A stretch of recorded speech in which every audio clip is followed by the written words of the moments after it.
at 6. We are taking advantage of the beautiful day today. We've paid a trip out to the Ooltewah Nursery to check in with Kat McGraw. Good to see you this morning. Good to see you too, Julie. Thank you for letting us come your way. I think the last time we were out here, we were talking about fall planting. Now we're talking about spring. Yes, time flies. It does fly.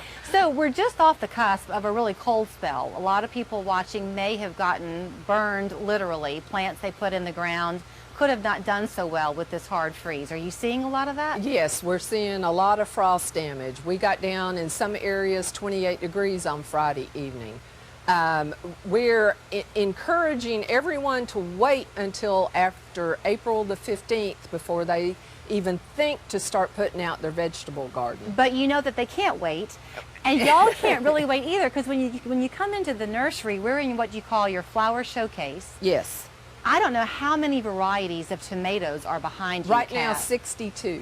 62, and you're getting more. And we usually end up with about 75 varieties before it's over with. It's tantalizing. It's not fair to come in and see all this beautiful color and think you can't yet get your hands dirty. So you're going to show us today how to plant a container garden that's easy enough to cover in case it should get cold again. Yes, this is what I call a salsa garden. We are going to use tomatoes, peppers, onions, and cilantro. It's pretty, and you'll be able to eat a lot of the produce out of this. But this you can, right now, you could pot it up, you could put it out in the sun. If the weather looks like it's going to get below 35 degrees, you could cover it up with a towel or a sheet. Okay. And it should be good to go. Okay, I want to talk about the size of that container versus the size of these plants. They're little, and that's a big container. Well, what a lot of people don't realize is that tomatoes will get a root system of at least a 5-gallon size. So this container is about a 20-gallon container. Which, you know, this is huge, so you need to make sure that when you're putting a garden together that you've got a pot that can hold all this. Okay. What if you have a pot that's not that deep, but it's wide? Will the tomato roots go the other way? They will grow in the other way, but you're better off. Like in the ground, they will go down a good foot to 18 inches. Okay, so that's a lot that you've got in there. You've thrown the marigolds in to keep the insects away. Right, and for a little color. So are you gonna show us how you would plant it? I am going to show you how I would do this. Okay. When you're doing tomatoes, one of the key with tomatoes is to plant tomatoes deep.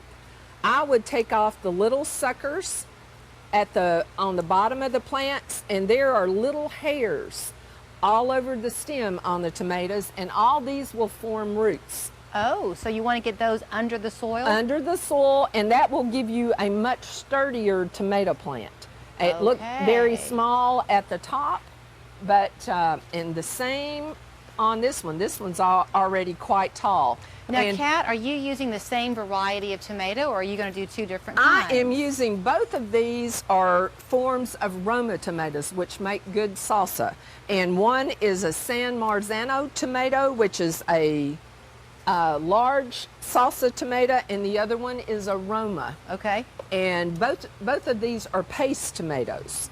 And they're not super juicy, which you don't want a real runny salsa. Correct. But they do have great flavor. Okay. And I've also added some red onion.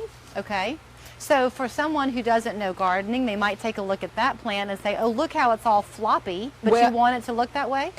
It will, as it gets into a bigger area, it will stand up. Okay. I'm also looking at how confidently you just broke that in half. Don't be afraid to do that. Don't be afraid. Now, on these, there are several onion sets in one. There's at least 5 or 6. Oh, wow. So I would just stick them around the sides of the pot. I'm noticing, too, how easy it is for you to maneuver that dirt. Have you just used potting soil in there? I use potting soil that has perlite in it, so that ensures that you've got good drainage. You wouldn't use planting mix, and that it will compact and it will stay soggy. This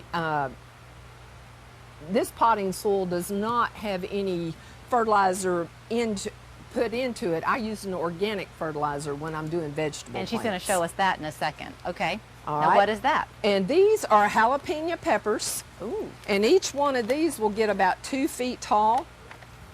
And they're really good. They're not super hot, but they're got a little kick to them, which is good in salsa.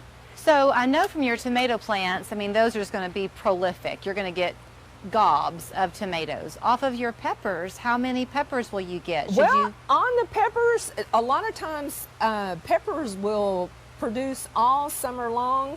Normally you'll get, 3 or 4 a week, and a little pepper goes a long way when you're making salsa or you're cooking. Okay. I also have cilantro. Love it. Which is a nice herb, and some people like a little cilantro, some people like a lot of cilantro. Some people, they think cilantro tastes like soap.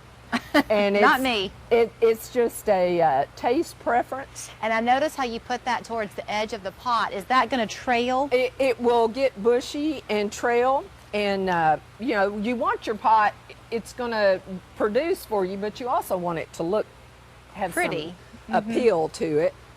And I'm going to put one over here on this side. Okay. And then I add some marigolds, which are good pollinator attractors, and they're also good to keep the bad bugs off the tomatoes. All right. So and now, they pretty it up a little bit. you had mentioned with the perlite in there, that'll allow for good drainage. Do you have to be careful to not overwater? What's your watering requirements? On watering these, my preference would be to do them either early in the morning, every morning, before 8 o'clock. Every morning. Every morning. When it's full sun and when it starts getting above 80, it's going to drain out every day. If we have rain, you would skip that day, but if you don't, you need to keep it watered every day. Okay. And also, stick one there. You can't multitask, right? You can't talk and plant at the same time. But also a good vegetable fertilizer I would put in there, and this particular one is an organic one. It's made by Spoma, and I would sprinkle. And it just lays on top. It lays on top. It's water soluble, and when you water it, it will go down into the soil. Love it. And do you have to be careful about over fertilizing, Kat? I would put this in initially when you're planting, and then once a week, my favorite fertilizer is fish emulsion. But once a week, I would water with fish emulsion, like a teaspoon in a gallon of water. Okay. So you buy the fish emulsion, you have it for a long, long time. You can you're use this on anything. Fish emulsion can go on flowers. It generally has a smell for about 30 minutes, but then it dissipates, so it goes away. But it keeps your plants nice and green. It works as a natural fungicide, and it also attracts your cats. But if you've got so. Okay, so I have 2 questions for you. One, those tomatoes are going to get tall.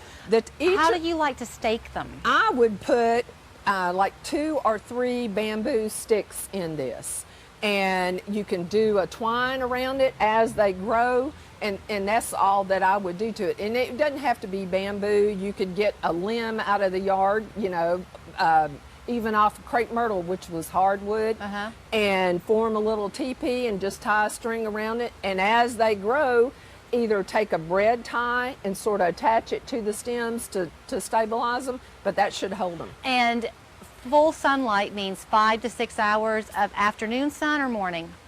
If you can get 5 to 6 hours in the morning, that's fine, or 5 to 6 hours in the afternoon, either one would be fine. Okay. Yep. So you're also telling people to shop and shop early because COVID has thrown off your inventory a little bit, right? It has. There is a short supply of trees and shrubs this year. The freeze in Texas, I think, people down there lost everything in their yards. They're ordering from nurseries around here and all up north, trying to replenish that. I have a daughter that was just down around Houston, and she said you could hear chainsaws and things everywhere you went because all their plants are dead down there. Okay. And they're the vegetable plants, they have been going out the door, so they also too are, I think, going to be in short supply. So now you know how to safely make a salsa garden, courtesy of Kat McGraw. If you have a different kind of tomato that you want to plant, this is your place to come because they've got 62 varieties already. Yes. More are on the way. The staff here can let you find the variety that you are looking for to make the summer all that you want it to be. Kat, thank you so much. All right, thank you for coming. And stick around because once April 15th is come and gone and it's safe to put those beautiful, colorful annuals in your garden, we'll be heading back out to the Ooltewah Nursery to give you a lay of the land there as well. In the meantime, here's where you can come and shop. Thanks again, Kat. All right, thank you, Julie. Take the technology and experience of the Channel 3 Storm Alert team with you wherever you go. Download the WRCB weather app now.